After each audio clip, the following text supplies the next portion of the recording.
दोस्तों, दज्जाल इस वक्त इस दुनिया पर मौजूद है। दज्जाल अभी आया नहीं है और किसी को पता नहीं है कि दज्जाल इस वक्त कहां है और आखिर में जमीन के किस हिस्से से निकलेगा। लेकिन पूरी इस दुनिया पर एक ऐसा सहाबी गुजरा है जिन्होंने दज्जाल को देखा भी है, इससे मुलाकात भी की है और इससे बातचीत भी की है।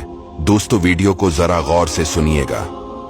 एक मर्तबा हमारे नबी सल्लल्लाहु अलैहि वसल्लम ने अचानक अपने सहाबा को जमा फरमाया और खतबा देने के लिए मेंबर पर तशरीफ फरमा हो गए और नबी करीम सल्लल्लाहु अलैहि वसल्लम ने फरमाया कि अमीमदारी ने मुझे बताया कि वो 30 अफराद थे और किश्ती में वो सफर कर रहे थे कि तूफान आ गया और वो भटक गए। तकरीबन महीना भर वो समंदर में घूमते रहे और एक दिन सूरज गुरूब होने के वक्त एक नामालूम ईलैंड पर वो पहुंचे। उन्हें वहां सयाह रंग की मखलूक नजर आई जिसके जिस्म पर बाल बहुत ज्यादा थे। उन्होंने उससे पूछा कि तुम कौन हो? उसने कहा, मैं जासूस हूं, और कहा कि हमें अपने बारे में कुछ बताओ। उसने कहा कि ना मैं तुम्हें कुछ बताऊंगा न तुमसे कुछ सुनूंगा। तुम उस बदखाने में जाओ, वहां एक शख्स तुम्हारा बड़ी बेचैनी से तुम्हारा वेट कर रहा है, वही तुम्हें कुछ सुनाएगा भी और बताएगा भी। फिर वो सब अंदर चले गए।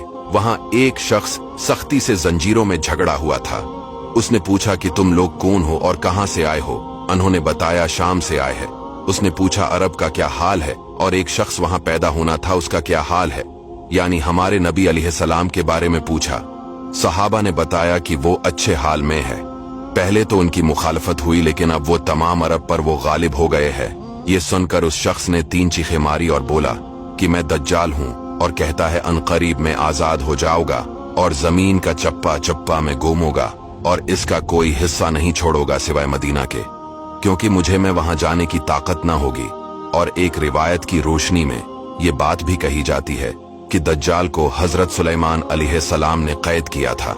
दज्जाल का फितना तारीख में एक बहुत बड़ा खतरनाक फितना है। दज्जाल का जो हलिया बताया गया है वो ये है कि दज्जाल एक जवान मर्द होगा, लंबा कद होगा, एक आंख से काना होगा और एक आंख खून आलूद हो गए। दज्जाल की पेशानी चौड़ी होगी और उसकी पेशानी पर लिखा होगा काफिर, जिसको हर मुसलमान पढ़ेगा और काफिर को नजर ना आएगा। दज्जाल के निकलने से पहले दुनिया बहुत बुरी हालत में होगी। इसके निकलने से पहले 3 साल पहले इस दुनिया में खशक साली फैली होगी। दीन के मामले में लोगों में कमजोरी पैदा हो चुकी होगी। तब दज्जाल ईस्ट साइड से अस्बहान या खुरासान शहर से निकलेगा और जमीन पर 40 दिन रहेगा, जिनमें से एक दिन 1 साल के बराबर होगा, दूसरा दिन महीने भर के बराबर होगा और तीसरे दिन हफ्ता के बराबर होगा।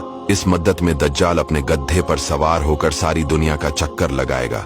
दज्जाल के इन फितनों की वजह से अहले ईमान सख्त परेशान और तंगी के आलम में भागकर दुखान नामी पहाड़ में पनाह लिए हुए होंगे। लेकिन दज्जाल उनका पीछा करके पहाड़ का गैरा करेगा। तब अल्लाह पाक हजरत ईसा अलैहिस्सलाम को नाजिल फरमाएगा। जब हजरत ईसा अलैहिस्सलाम इस दुनिया में आ जाएंगे तो उनको देखते ही दज्जाल ऐसे मेल्ट होगा जैसे पानी में नमक मेल्ट होता है। आप अलैहिस्सलाम दज्जाल को मकाम-ए-लित पर कत्ल करेंगे और उसके फॉलोअर्स में से किसी को भी जिंदा नहीं छोड़ेगा। ये फितना बहुत शदीद होगा। नबी पाक अलैहिस्सलाम ने फरमाया कि जो सूरह कहफ की पहली 10 आयतें याद करेगा दज्जाल के फितने से महफूज रहेगा।